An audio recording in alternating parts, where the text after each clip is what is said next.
Hi everyone, my name's Pan and welcome to another edition of Bluebird Corner, the Cardiff City fans podcast. If you do subscribe in the month of July, you'll be entered into a draw to win a £250 gift card, which you can use at a number of pubs and restaurants in South Wales, courtesy of our sponsors, Top Tier Cleaning. We did it last month and it was a big success. So we'll do that draw at the end of July. So City fans have had the disappointing news that Callum O'Dowda, our best player at City, has left to join Hungarian side Ferencváros for 1.5 million, joining his compatriot Robbie Keane.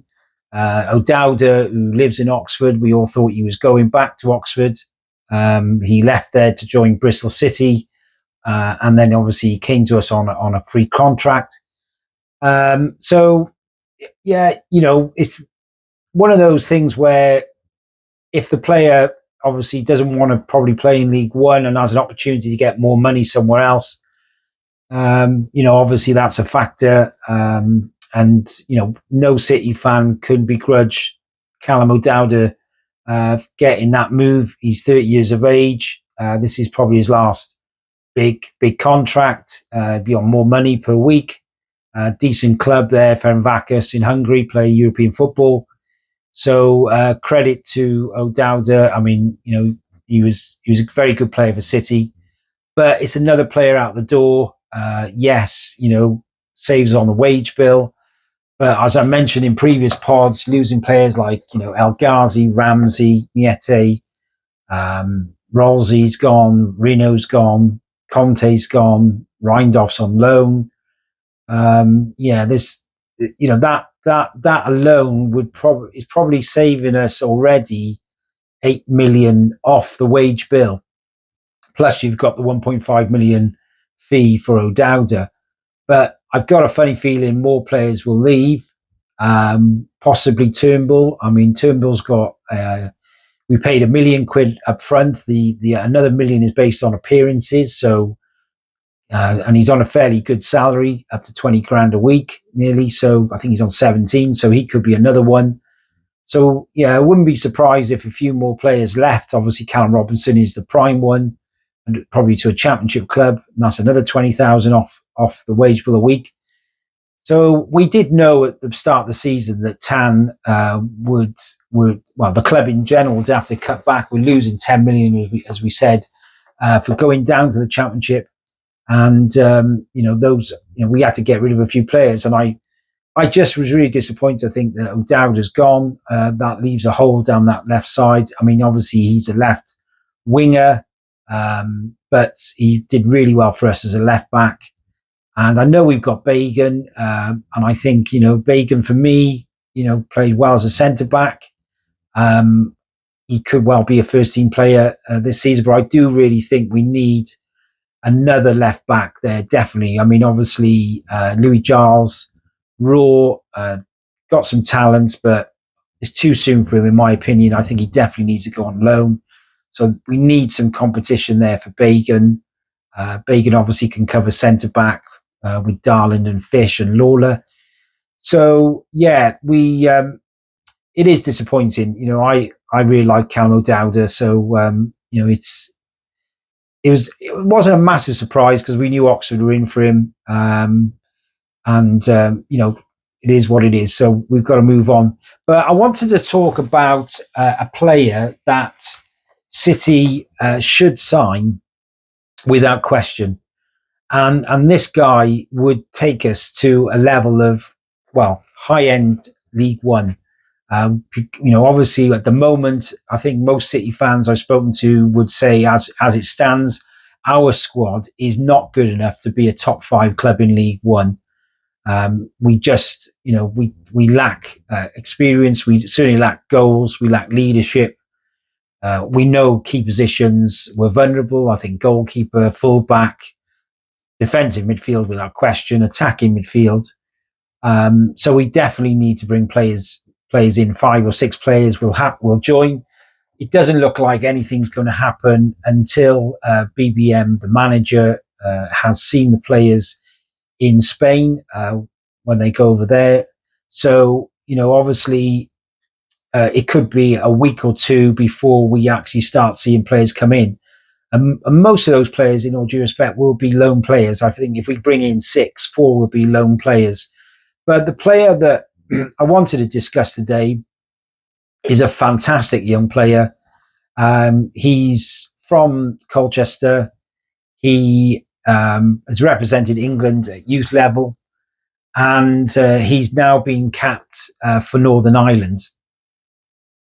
And he signed for Tottenham Hotspur as a young lad. He's with Colchester's youth team. He went out on loan last season to Leighton Orients, and he scored 8 goals in 39 games as an attacking midfielder. And that player is Jamie Donley.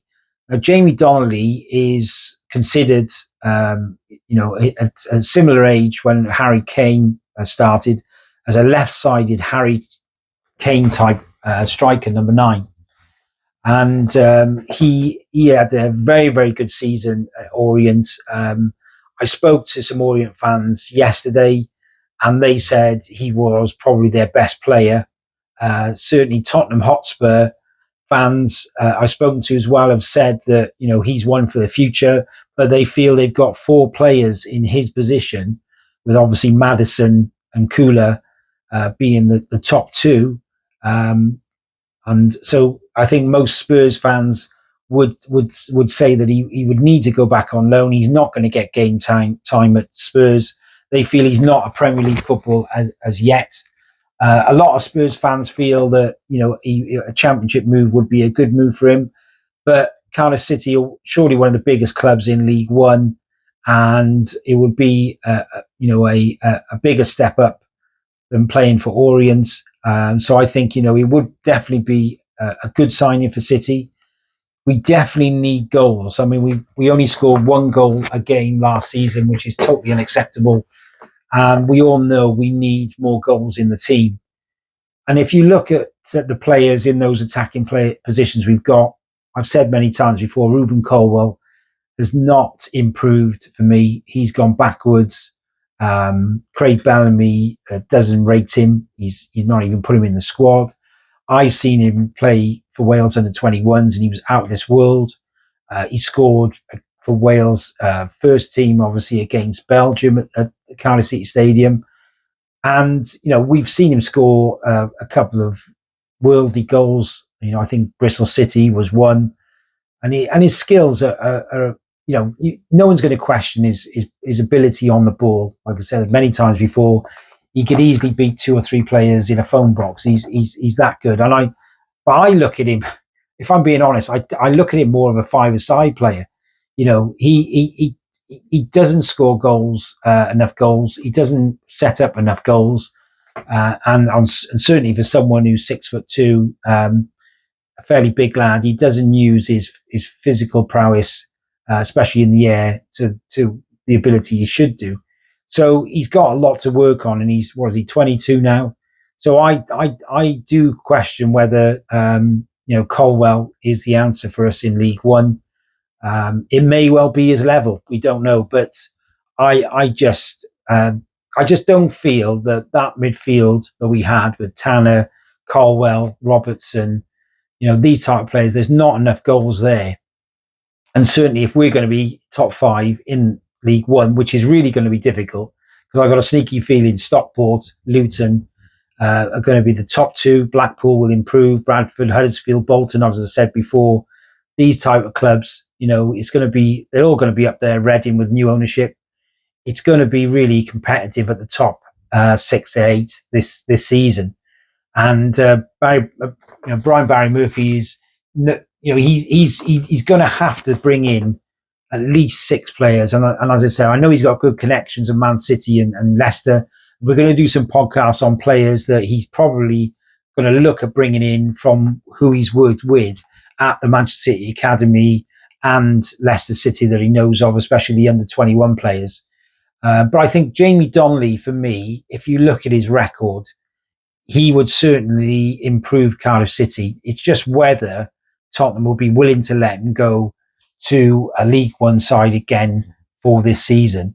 It could well be that, a sort of lower middle kind of team in the Championship, like a Millwall, he's ready for that step up. But I think he's the type of player City need.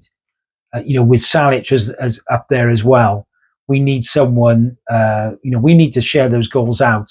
Obviously, you've got NG who the season before scored 4 or 5, 6 goals from set pieces. Especially good in the air, but I don't think NG has done much last season for us. Certainly Gutas, the season before scored a few goals with his head, but I'm not sure if we're going to get goals from Fish, Darland or Lawler. So where are we going to get the goals from? And obviously Robertson had a fantastic season at Pompey in League One the season before. But is he going to be someone who's going to score goals for us? So where are the goals going to come from? And that's the big question. Young Ashford, I think, is talented. He's going to get better, I think. Tanner on his day, but again, it's that consistency and being able to show week in, week out that he is, a player that should be playing in the side every week. And I think with Turnbull, as I said earlier, I don't know. He started well with Robertson, had an injury, and I just don't know whether City will want to keep him, bearing in mind, there's an extra $1 million to pay out on appearance money. So, yes, Jamie Donley for me would definitely be an improvement for Cardiff City. I think he would definitely fit into the side. And certainly, with Salic there, share the goals out because, as I said, it's going to be really competitive in League One. So it'd be good to hear from you what you think of Jamie Donley. If you think he would be a good signing for City. I spoke to some City fans and they would be really excited about someone of that nature coming into the club, that ability. And obviously we need those goals. So let's hope in the next week or two we hear some promising news. As I said, I can't see any transfers coming in next week, but there will definitely be 5 or 6 players coming in before the season starts. So thanks for watching Bluebird Corner, and we'll see you again soon.